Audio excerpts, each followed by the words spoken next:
बच्चों, तो फिर से आ गए हम एक बार और मज़ा आ रहा होगा आपको चैप्टर पढ़ने में। और काफ़ी मैंने कोशिश की है कि उस बोरिंग सा थोड़ा सा चैप्टर था उसको इंटरेस्टिंग बना सकूँ फोटोग्राफ से, थोड़ी कुछ अच्छी चीज़ों से। तो आई थिंक आपको मज़ा आया होगा। और आज इस चैप्टर की एंडिंग ही है, क्योंकि छोटा सा चैप्टर था तो आज एंडिंग है। तो आई थिंक आपने अच्छे से पढ़ा होगा, उसको समझा होगा। तो आज की एंडिंग शुरू करते हैं चैप्टर की। तो एक बार देख लेते हैं क्या क्या पढ़ा था हमने।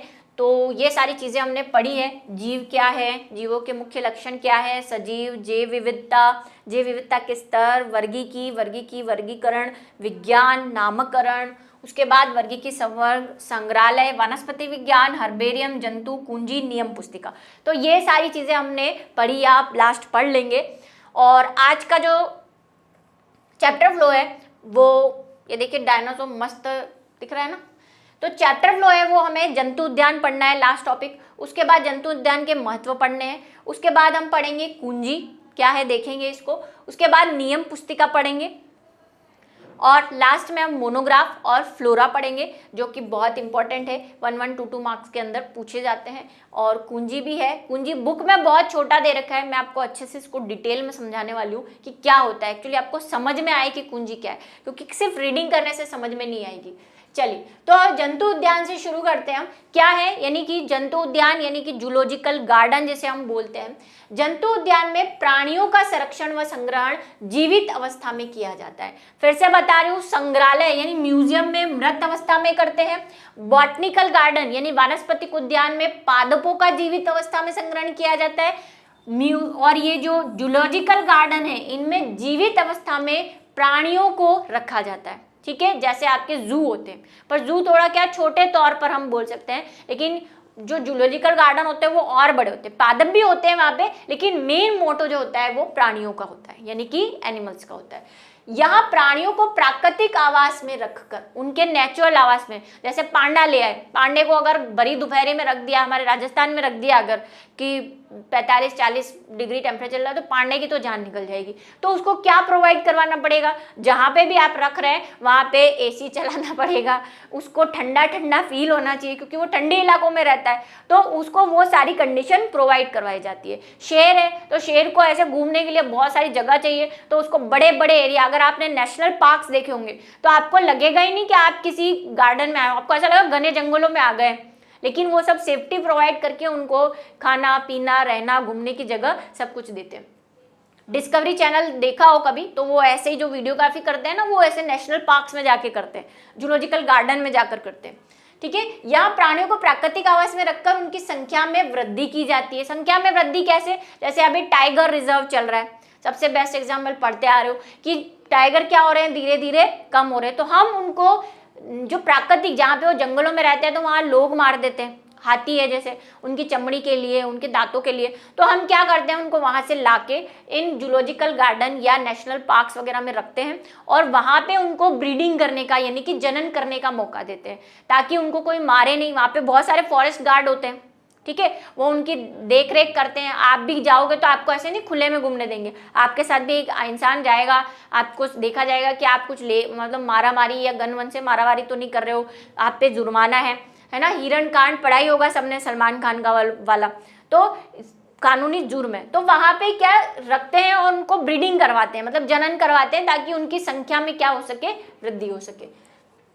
जंतु उद्यान में दुर्लभ, दुर्लभ का मतलब जो कहीं नहीं मिलते, जैसे अभी बोला पांडा इंडिया में नहीं मिलता, कहाँ मिलता है, फॉरेन में। तो अगर किसी को देखा ना हो या देखना हो तो फिर हम उसको कहाँ जाके दे सकते हैं, जू या जूलॉजिकल पार्क में, जहाँ पे रखा हुआ हो वहाँ रख सकते हैं। सफ़ेद मोर है, सफ़ेद चीता है, जो है हमारे यहाँ नॉर्मली नहीं मिलते, बाहर से लेकर आते हैं हम। संकटग्रस्त, संकटग्रस्त का वही जिनकी जाति खत्म होने वाली हो, जैसे अभी टाइगर बोला, तो अब ऐसे रोड पे चलते चलते टाइगर तो दिखता नहीं है ना, तो वो संकटग्रस्त खत्म हो रहे हैं धीरे धीरे।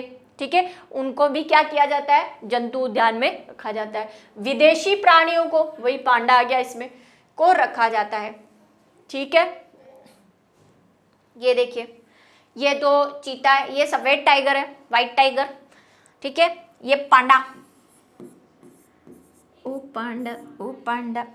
ठीक है, पांडा कितना क्यूट लगता है ना, मैं यहाँ रहता ना घर में पाल लेती इसको। ठीक है, ये क्या है, ये मैं आप लोगों को स्पेशली, ये उड़न गिलहरी है। देखिए कुछ चीजें आप अपनी मर्जी से भी लिखेंगे ना तो टीचर को मजा आ जाएगा। ये उन्नत गिलहरी जो है ये कहाँ मिलती है, ये आपके वहां पे भी मिलती होगी, लेकिन हमारे राजस्थान में एक उद्यान है सीता माता, प्रतापगढ़ में, ठीक है, सीता माता नाम है उसका, सीता माता जंतु उद्यान या पादप उद्यान, ठीक है, अभ्यारण्य है वैसे तो वो, अभ्यारण्य मतलब सेंचुरी वो है, तो वहां पे ये उड़न गिलहरी मिलती है, मतलब ये उड़ती है गिलहरी आसमान में, वहीं पे मिलती है राजस्थान में। और ये डियर वगैरह दुर्लभ जो हम बोल रहे हैं कि ऐसी जो जनरली हमें नहीं दिखते, तो उनको क्या किया जाता है, संरक्षित, और ये देखिए इसका बच्चा भी है, जनन करवा के उनकी संख्या में वृद्धि की जाती है।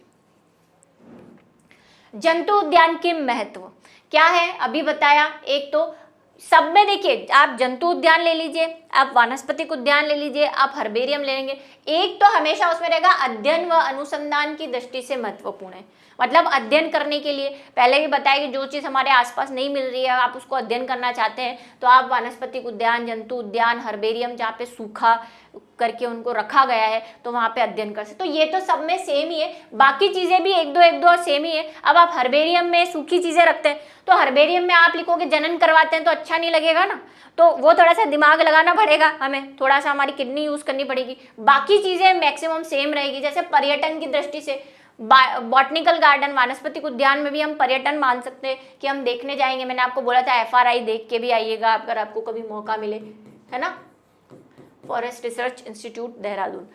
उसके बाद विदेशी व संकटग्रस्त दुर्लभ जातियों का संरक्षण व प्रजनन करवाकर संख्या में वृद्धि की जाती है। और 2-4 आप वानस्पतिक उद्यान के भी ले सकते हैं, सब में मिनिमम सेम ही रहते हैं। अनुसंधान, पर्यटन, संग्रहण कराना अध्ययन की दृष्टि से महत्वपूर्ण है, ठीक है, और आप दुर्लभ जातियों को देख सकते हैं, उनकी संख्या में वृद्धि करवा सकते हैं।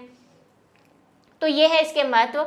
अब देख लेते हैं कुछ महत्वपूर्ण जंतु उद्यान कि कौन कौन से उद्यान है। वैसे तो बहुत सारे हैं, शायद 220 हैं इंडिया के अंदर, जहाँ तक मुझे याद है ना, 220 हैं। उसमें से कुछ मैं लिख के आई हूँ, बुक में और भी मिल जाएंगे। आपके आसपास कोई हो तो आप वो भी लिख सकते हैं, ऐसा नहीं कि नाम मैडम ने लिखा है वही लिखना है, जरूरी नहीं है। नेहरू प्राणी पार्क, क्योंकि ये बड़ा है तो मैं थोड़े से फेमस वाले लेके आई हूँ। नेहरू प्राणी पार्क हैदराबाद, चिल्का प्राणी उद्यान चिल्का, ये बहुत फेमस है, ठीक है। एक मैंने आपको बताया हमारे दो तो सीता माता भी बहुत फेमस है ना, और भी है जो जिनको सेंचुरी भी कहते हैं। जो सेंचुरी है वो भी मैक्सिमम क्या है, जंतु उद्यान और बॉटनिकल गार्डन के अंदर ही आती है। नेशनल पार्क्स वगैरह हैं, उनमें भी कोई छोटी फॉर्म्स होती है, तो ये चिल्का प्राणी उद्यान है।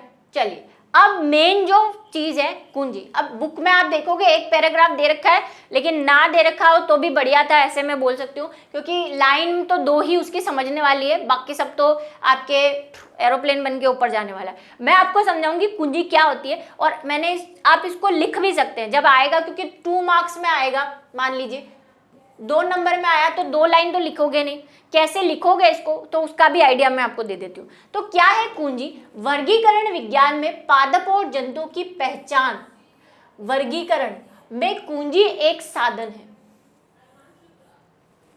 ठीक है। एक क्या है, क्योंकि हम क्या पढ़ रहे हैं, प्राणियों और जंतुओं में अध्ययन के साधन ही पढ़ रहे हैं, ये जो संग्रहालय है, वनस्पति उद्यान है, तो कुंजी भी एक साधन है जिसकी मदद से हम इनका अध्ययन या पहचान कर सकते हैं। तो पहला तो पहचान कर सकते हैं और फिर उसका क्या करते हैं, वर्गीकरण भी कर सकते हैं।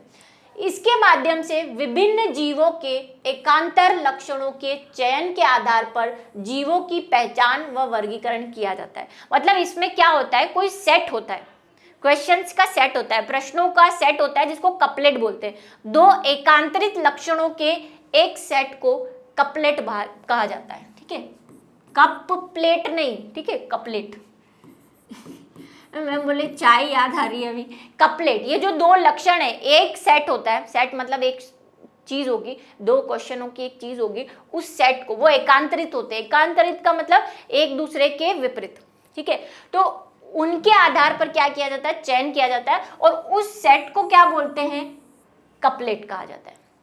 कोपलेट भी बोलते हैं कुछ लोग, को भी लगा सकते हैं, क्योंकि इंग्लिश की स्पेलिंग COU है। चलिए अब क्या है, तो मैं आपको एग्जाम्पल से समझाती हूँ। जैसे कि पहला सेट जो है वो कह रहा है एक कोशिकीय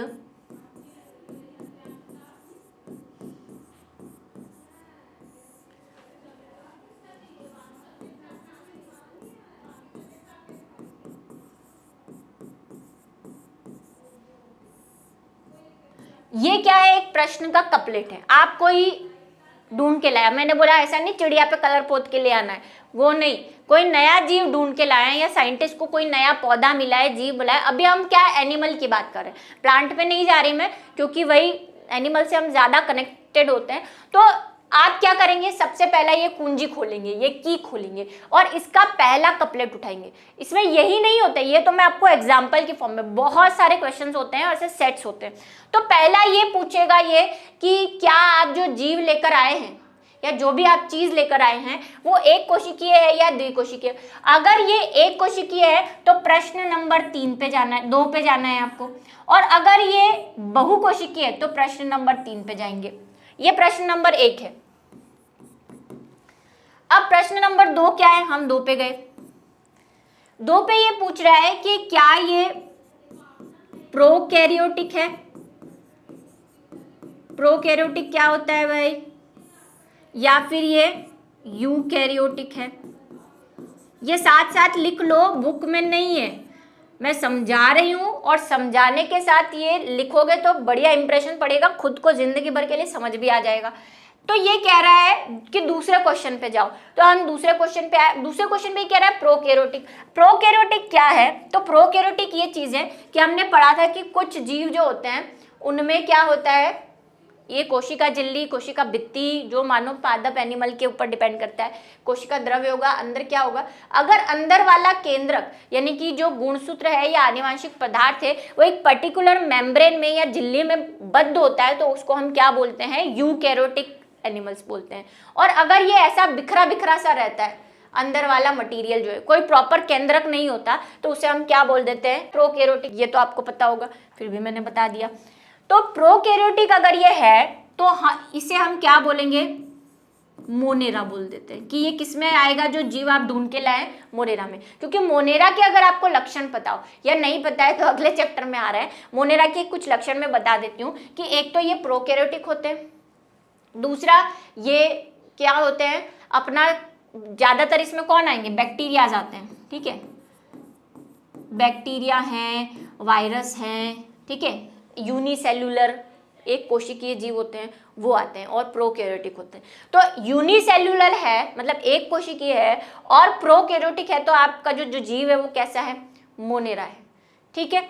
और अगर यूकैरियोटिक है मतलब एक कोशिकीय है और यूकैरियोटिक, क्योंकि क्वेश्चन नंबर 2 पे ही जाना है, फर्स्ट वाले के लिए किस पे जाना है, 2 पे जाना है। मतलब मोनेरा कैसा है, एक तो कैसा है, एक कोशिकीय है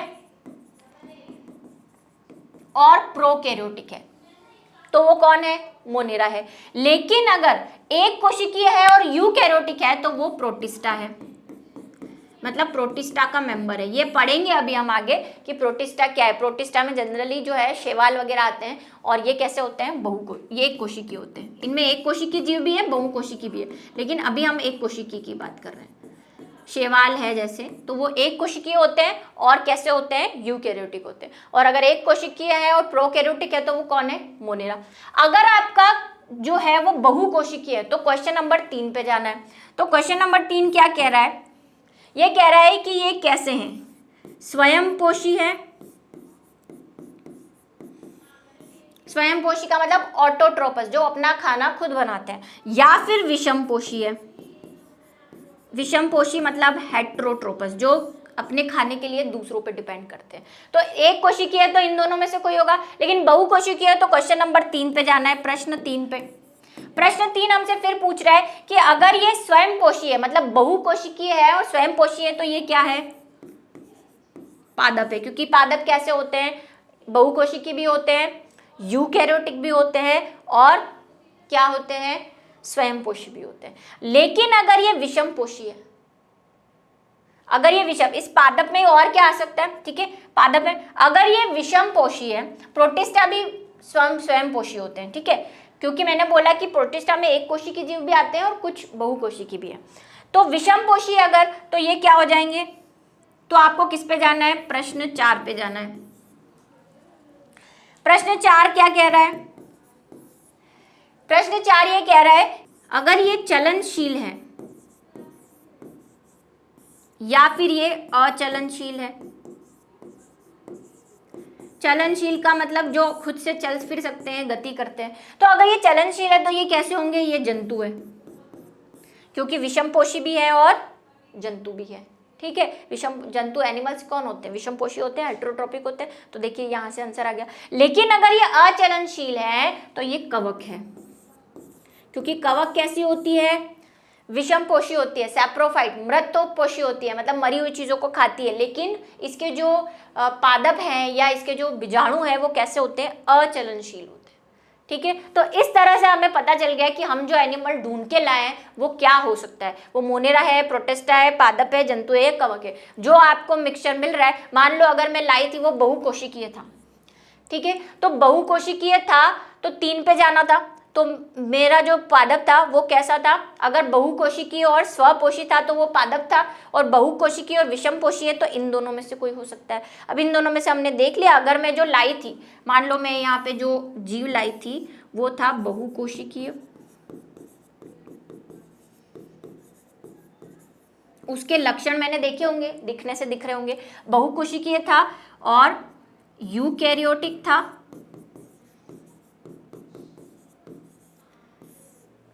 विषमपोषी था और चलनशील था। यह मैं मान लेती हूँ अचलनशील था। चलो, चलनशील होगा तो जंतु हो जाएगा, पादप। तो बहुकोशिकीय था तो मैं तीसरे पे आ गई कि बहुकोशिकीय, तो तीसरे पे आ गई। तीसरे में मैंने देखा कि ये क्या था, विषमपोषी है, तो विषमपोषी तो मेरे को 4 पे जाना है। तो 4 पे मैंने जाके इन दोनों क्वेश्चन में से देखा कि अचलनशील है, तो मैं जो लाई वो क्या है, जंतु है ना, जीव है। ठीक है, एनिमल है। तो इस तरह से कुंजी काम करती है। आप ये लिख सकते हैं, अगर लिखेंगे तो बहुत बढ़िया एग्जाम्पल देके। तो ये होती है कुंजी, इससे हमें पहचान होती है एक तो उसकी, और हम इसको बता सकते हैं कि ये किस में डालना है, क्योंकि ये सब क्या है हमारे classification, Monera, protista, fungi, Plantae, animalia, ये क्या है, अभी वी टेकर का क्लासिफिकेशन पढ़ेंगे तो उसको वर्गीकृत कर सकते हैं हम इस बेस पे। चलिए, फिर है नियम पुस्तिका, जिसको हम बोल सकते हैं मैनुअल इंग्लिश के अंदर। ये क्या है, ये एक तरह की बुक होती है। कुंजी में भी बुक ही होती है पर उसमें सेट्स बने होते हैं, और ये भी एक तरह की पुस्तक है या बुक है जिसमें किसी एक जाति विशेष का संपूर्ण वर्णन होता है। जाति विशेष का मतलब कि आपने पढ़े, आपने क्या पढ़े, जो पढ़े आपने ये जगत है ना, उसके बाद संघ, वर्ग, जो भी आपने एक्स वाई पूरी सीरीज पढ़ी आपने, वर्ग, जो कुल है, गण है, और उसके बाद वंश और जाति, ये पढ़ा। लेकिन आप अगर किसी जाति का अध्ययन करना चाहते हैं, किसी विशेष क्षेत्र में पाए जाने वाली किसी जाति का, जैसे मैं अध्ययन करने चाहती हूँ पैंथेरा पाउडस यानी बाघ का, तेंदुए का अध्ययन करना चाहती हूँ, तो मैं ये मैनुअल लेके आऊंगी, नियम पुस्तिका लेके आऊंगी, इसमें ढूंढूंगी, इसमें सारे ही जगत, संघ, वर्ग सबका दे रखा है, और उनकी जो जातियां हैं, क्योंकि जाति सबसे लास्ट में आएगी, तो जाति के बारे में संपूर्ण अध्ययन, वो कहाँ रहता है, कैसे खाता है, कैसे जनन करता है, ये जो हम पढ़ते हैं ना जितने भी चीजें कि ये एनिमल ऐसे जनन करता है, लैंगिक जनन करता है, ये कहाँ लिखा हुआ है, ये इस मैनुअल में लिखा हुआ है, उस पर्टिकुलर स्पीशीज के बारे में। किसी पौधे के बारे में करना चाहते हैं तो भी आप मैनुअल में जाके उस स्पीशीज के बारे में अध्ययन कर सकते हैं। जैसे मैंजीफेरा इंडिका के बारे में जानना चाहते हैं या उसकी और कितनी जातियां हैं, तो आप मैनुअल में जाके ये सारा देख सकते हैं। जाति, ये सिर्फ जाति का अध्ययन करेगा, सारे वंश का नहीं, किसी एक चीज का, चाहे वो एनिमल हो चाहे वो प्लांट हो। उसके बाद है मोनोग्राफ। ये मोनोग्राफ क्या है, मोनोग्राफ किसी एक वर्गीकी संवर्ग, वर्गीकी संवर्ग देखिए ये जो थे हमारे, ये सारे क्या हैं, वर्गीकी संवर्ग है कि किसी जीव का संपूर्ण अध्ययन कर सकता है। मतलब आप जाति का नहीं करना चाहते, लेकिन मैं किसी संघ, मान लो मैं ऑर्थोपोडा, एक संघ है ऑर्थोपोडा, उसमें कॉकरोच का अध्ययन करना चाहती हूँ, तो क्या करूंगी, तो मैं ये कहाँ जाऊंगी, उस जीव का अध्ययन करने के लिए, उस संघ के जीव का, या संघ नहीं तो वर्ग के जीव का, वर्ग नहीं तो वंश के जीव का। अगर आप किसी वर्गीकी संवर्ग के जीव का अध्ययन करना चाहते हैं तो फिर आपको क्या ढूंढना पड़ेगा, मोनोग्राफ ढूंढना पड़ेगा। ढूंढना मतलब अवेलेबल है वहाँ पे, ये जो बॉटनिकल, जूलॉजिकल या रिसर्च सेंटर होते हैं वहाँ पे अवेलेबल होता है। ठीक है, फिर है मेन बात फ्लोरा। क्या है फ्लोरा, फ्लोरा जनरली एक होता है फ्यूना, एक होता है फ्लोरा। फ्यूना जो होता है वो एनिमल की स्टडीज को बोलते हैं, ठीक है, और फ्लोरा जो होता है, फ्लोरा यानी फ्लावर से आपको कनेक्ट हो जाएगा, तो फ्लोरा जो होता है वो पादपों की स्टडी को बोलते हैं। किसी एक क्षेत्र में पाई जाने वाली पादप जातियों का अध्ययन किया जाता है तो उसे हम क्या कहते हैं, फ्लोरा कहते हैं। और इसी तरह किसी एक क्षेत्र में पाए जाने वाली जंतु जातियों का अध्ययन फ्यूना कहलाता है। ये 8th में पढ़ा होगा आपने। चलिए अब कुछ क्वेश्चंस लेके आई हूँ। जैसा कि मैं बोलती हूँ कि मेरे नोट्स और क्लास में एनसीईआरटी के पीछे के सारे क्वेश्चन कवर हो जाते हैं, कुछ छूटता नहीं है, एक्स्ट्रा ही कवर होता है। लेकिन फिर भी कई बच्चों को होता है ना कि क्वेश्चन और आंसर दोनों सामने हैं नोट्स में लेकिन मिलता नहीं है, तो ऐसे ही कुछ 2-3 क्वेश्चन मैं लेकर आ गई हूँ ताकि आपकी एनसीईआरटी बुक जो है वो कंप्लीट हो जाए। बाकी आपको टॉपिक वाइज नोट्स में और मेरी क्लास में मिल गए होंगे अगर आप क्लासेस के वीडियोस देखेंगे तो। चलिए पहला है, व्यक्ति या समष्टि की पहचान से हमें क्या शिक्षा मिलती है। ये क्वेश्चन दे रखा है एनसीईआरटी बुक में कि व्यष्टि या समष्टि की पहचान से हमें क्या शिक्षा मिलती है। ये वो एनसीईआरटी का क्वेश्चन है जो आपकी बुक में दे रखा है। व्यष्टि का मतलब होता है जाति, पहले तो ये समझ लीजिए, और समष्टि, व्यष्टि का मतलब स्पीशीज या जाति, ठीक है, और समष्टि का मतलब होता है पॉपुलेशन। अब आपको बात क्लियर हो गई होगी, ठीक है। पॉपुलेशन किसको कहते हैं, बहुत सारी भीड़ इकट्ठी हो जाती है तो उसको पॉपुलेशन कहते हैं, जनसंख्या जिसको कहते हैं, ठीक है। तो जीवधारियों का वह समूह जो प्रकृति में परस्पर जनन करके प्रजनन योग्य संतान उत्पन्न करते हैं व्यष्टि या जाति कहलाते हैं। जाति की ये परिभाषा मैं आपको पहले भी कई बार बता चुकी हूँ कि जाति वही है जो इंटरब्रीडिंग कर सकती है या प्रजनन कर सकती है और प्रजनन के बाद एक जननक्षम संतति भी उत्पन्न कर सकती है। इसका एग्जाम्पल मैं आपको घोड़ा और गधे वाले एग्जाम्पल से दे चुकी हूँ कि घोड़ा और गधा दोनों अलग अलग जाति के थे, फिर भी उनमें निषेचन कैसे हुआ। तो निषेचन तो हो गया, लेकिन परिभाषा में यह है निषेचन के साथ साथ जनन के साथ साथ जनन योग्य, मतलब आगे भी उसकी संतति बढ़नी चाहिए। अब खच्चर पैदा कर दिया लेकिन खच्चर आगे जनन नहीं कर सकता, आप हर बार नए खच्चर बनाओ, ठीक है, तो उसको हम बोलते हैं स्पीशीज। तो खच्चर कोई स्पीशीज नहीं है, ओके। तो ये इसको क्या बोलते हैं, जाति कहते हैं। एक ही जाति के सदस्य जब अलग अलग भौगोलिक वातावरण में रहते हैं तो अनेक रंग, रूप एवं आकार में भिन्नता आ जाती है। इस समूह को समष्टि, आबादी या पॉपुलेशन कहते हैं। जैसे हम एक स्पीशीज है होमोसेपियन, लेकिन हम यहाँ रहते हैं, आधे जोधपुर रहते हैं, आधे बिहार रहते हैं, पटना रहते हैं, सब अलग अलग रहते हैं, ठीक है। बिहार में पटना में रहते हैं, उत्तर प्रदेश रहते हैं, तो हमारी अलग अलग जगहों पे रहने की वजह से हम उसको क्या बोल देते हैं, जनसंख्या बोल देते हैं, समष्टि बोल देते हैं। तो ऐसा ही है कि जब एक ही जाति के लोग अलग अलग जगह पे रहते हैं लेकिन उनमें जनन हो रहा है और जननक्षम क्या हो रही है, संतति भी उत्पन्न हो रही है, तो हम एक ही जाति के, भले ही हम अलग अलग जगह रहते हैं लेकिन हम क्या कर पा रहे हैं, रिप्रोडक्शन कर पा रहे हैं और संतति उत्पन्न कर रहे हैं, वो भी रिप्रोडक्शन कर पा रही है। उसको क्या बोल देते हैं, समष्टि बोल देते हैं। समष्टि में जीवों की संख्या अधिक या कम हो सकती है, पॉपुलेशन कम या ज्यादा कितनी भी हो सकती है। हो सकता है राजस्थान की पॉपुलेशन ज्यादा हो किसके कंपैरिजन में, गोवा के कंपैरिजन में, तो ये पॉसिबल है। चलिए ये बात समझ में आ गई। नेक्स्ट है वर्गक क्या होते हैं। ये सबसे इंपॉर्टेंट क्वेश्चन है क्योंकि कई बच्चों को बुक की भी लैंग्वेज समझ नहीं आती और कंफ्यूज ही रहते हैं वो, तो इसको बता देते हैं क्या है वर्गक।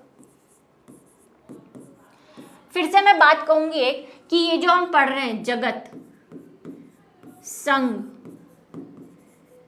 वर्ग, गण, कुल, वंश और जाति, इनको हम क्या कहते हैं, इनको संवर्ग कहते हैं, वर्गीकी संवर्ग, इसी नाम से पढ़ा था हमने, ठीक है। ये वर्गीकी संवर्ग है। अब वर्गक की डेफिनेशन सुनना। वर्गक क्या है,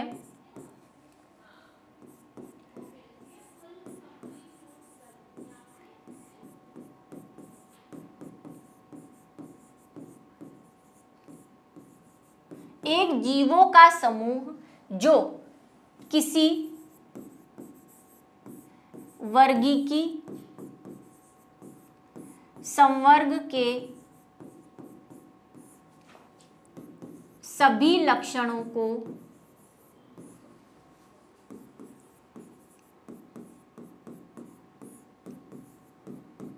प्रदर्शित करता है।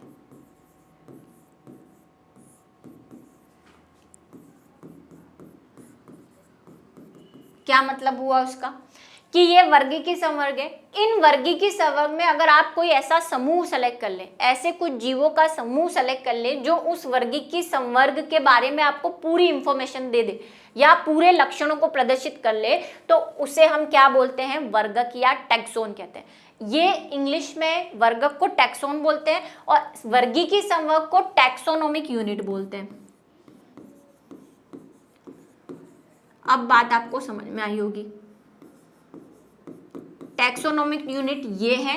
टैक्सोन क्या है, कोई ग्रुप। जैसे कि मैं आपको बता देती हूं फिर से कि मेमेलिया है, वर्ग मेमेलिया।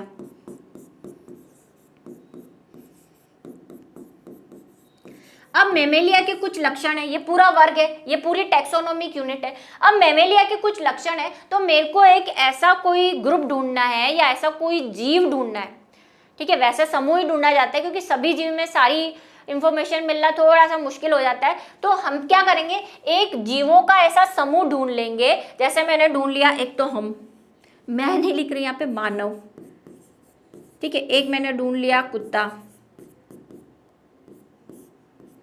ठीक है। एक मैंने ढूंढ लिया हाथी। तो मैंने एक समूह बना लिया, एक जीवों का ऐसा समूह बना लिया जो उस वर्गीकी संवर्ग यानी कि इस टैक्सोनोमिक यूनिट के सारे लक्षणों को प्रदर्शित करता हो, तो उसे हम बोलते हैं टैक्सोन। अब बुक में जो आया गाइड में डेफिनेशन बहुत बढ़िया से दे रखी है, आप देखना फिर देखना कि समझ में आई या नहीं। तो ये क्या हो गए, ये वर्गक हो गए इसके। ये सब समूह या एक जीव भी ले सकते हैं आप, एक जीव लोगे तो यहाँ पे डेफिनेशन ये हो जाएगी कि एक जीव या जीवों का समूह, इस तरह से भी लिख सकते हैं। तो जैसे मान लो कोई एक ही मैंने मानव ले लिया और मानव ही अगर मेमेलिया के सारे लक्षण प्रदर्शित कर रहा है तो ये भी हमारा क्या हो गया, वर्गक हो गया। और समूह लिया है तो वो भी क्या हो गया, वर्ग। तो यही फर्क होता है वर्गक टैक्सोन्स में और टैक्सोनोमिक यूनिट्स में। ये सारी टैक्सोनोमिक यूनिट है, ठीक है। इनमें से किसी को भी आप सेलेक्ट कर लो और उनमें से कोई ऐसा ढूंढ लो ग्रुप जो इनमें से, जैसे कोई ऐसा ढूंढ लो जो सारे वंश के सारे लक्षण प्रदर्शित करता हो, कोई ऐसा ढूंढ लो जो वर्ग के सारे लक्षण प्रदर्शित करता हो। क्योंकि हम इनमें असमानताएं भी है ना, हमने पढ़ा है ना कि जैसे जैसे हम जाति से ऊपर जाएंगे असमानताएं बढ़ती जाएंगी, ठीक है। जाति सबसे छोटी यूनिट है। नेक्स्ट है, किसी पादप या जंतु का उदाहरण देते हुए वर्गीकी संवर्ग का आरेख बनाइए। आरेख मतलब चित्र। अब मानव का मैंने आपको बता दिया था, याद है ना, नहीं याद है तो देखिए, जो जहां पे हमने वर्गीकी संवर्ग लिखे हैं वहां पे मानव का क्लासिफिकेशन लिखा है, होमो सेपियंस का, ठीक है। फिर भी मैं आपको बता देती हूँ, एक हम पादप का देख लेते हैं और एक हम जंतु का देख लेते हैं किसी भी। ये भी एनसीईआरटी का क्वेश्चन है, ठीक है। फिर भी मैं करा रही हूँ क्योंकि वही आपको नहीं समझ में आएगा। वैसे तो अगर आपने मेरे लेक्चर सुने हैं वर्गीकी जाति वाले तो उसमें मैंने पूरे संवर्ग को बताया, पर एक अच्छा सा ढंग से बना देती हूँ। तो क्या क्या चीजें होती है, एक तो होता है जगत, ठीक है। उसके बाद आएगा संघ, उसके बाद आएगा वर्ग, उसके बाद आएगा गण, उसके बाद कुल, उसके बाद वंश और उसके बाद जाति। तो एक पादप में मैं किस पादप का एग्जाम्पल ले रही हूं, मैं एग्जाम्पल ले रही हूं तुलसी का, ठीक है। इसका साइंटिफिक नेम क्या है, इसका साइंटिफिक नेम जो है वो ऑसिमम सेक्टम है, ठीक है। तो अभी नाम आ ही जाएगा इसलिए वहां पे मैंने साइंटिफिक नहीं लिखा। तो इसका जगत क्या है, जगत आपको पता है कौन से दो जगत होते हैं, एक तो प्लांटी और एनिमेलिया। तो ये किस जगत का है, पादप जगत का है, ठीक है। अब संघ के लिए आपने सुना है कि जो पादप होते हैं उनमें संघ को प्रभाग भी कहा जाता है। तो मैंने यहाँ संघ लिखा है, आप प्रभाग भी लिख सकते हैं। तो प्रभाग क्या है इसका या संघ क्या है, तो ये है एंजियोस्पर्मिका,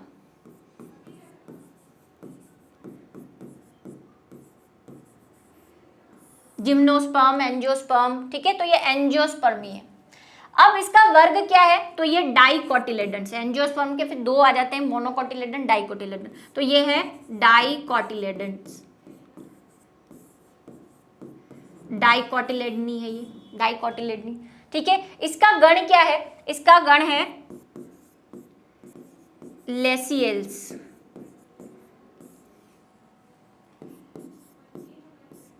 इसका कुल क्या है? लेसिएसी। वंश क्या है? जो कि वंश और जाति इसका क्या प्रदर्शित करेंगे? नाम प्रदर्शित करेंगे। ऑसिमम सेक्टम।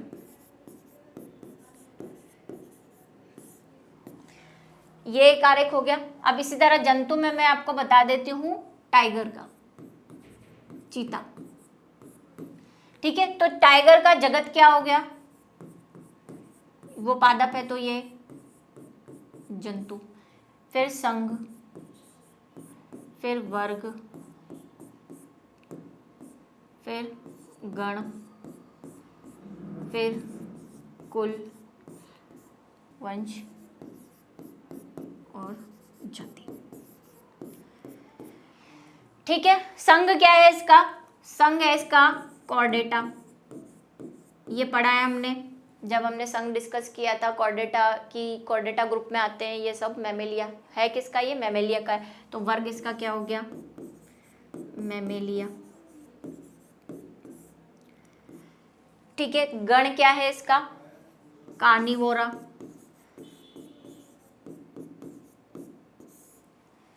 कुल क्या है इसका? फेलिडी। ये हमने लेक्चर में पढ़ा है, नहीं भी अभी समझ आ रहा है कि क्यों फेलिडी है, लेक्चर करो जहाँ पे हमने वर्गीकी संवर्ग पढ़ा है, वहाँ पे इन्हीं का एग्जाम्पल लिया था। चीता, बिल्ली, कुत्ता, लोमड़ी, इन्हीं का लिखा। वंश जो है वो इसका है पैंथेरा और टाइग्रिस। अंडरलाइन करना ना भूलें, हाथों से लिख रहे हैं और टेढ़ा भी लिखते हैं। ठीक है, तो ये एक क्वेश्चन और है एनसीईआरटी में। आप बोलेंगे मैम आपने कराया नहीं, तो ये कर लो, नोट कर लो इसको, वैसे भी मिल जाएगा कहीं भी, आपको थोड़ा सा सर्च करोगे तो, और खुद से भी आना चाहिए। चलिए, तो इसी के साथ हमारा आज का ये जो खून चूसने की प्रक्रिया है वो शुरू होती है, जहर का डोज कंप्लीट होता है और साथ ही एक चैप्टर भी खत्म होता है जिसमें हमने सारा कुछ कर लिया है। और भी कुछ आपको अगर दिक्कत है तो आप हमारे डाउट ग्रुप पे, हमारे ऐप पर जाकर या कमेंट में लिख सकते हैं कि अगर आपको कोई डाउट है तो आप पूछ सकते हैं। HW डाल दिया गया है तो उसमें आपको एक्स्ट्रा क्वेश्चन सब कुछ मिल जाएगा और कुछ क्वेश्चन मैंने करा ही दिए। तो करते रहिए हमारे वीडियो को लाइक और शेयर, और इंतजार कीजिए अगले वीडियो लेक्चर का जहां हम पढ़ेंगे चैप्टर नंबर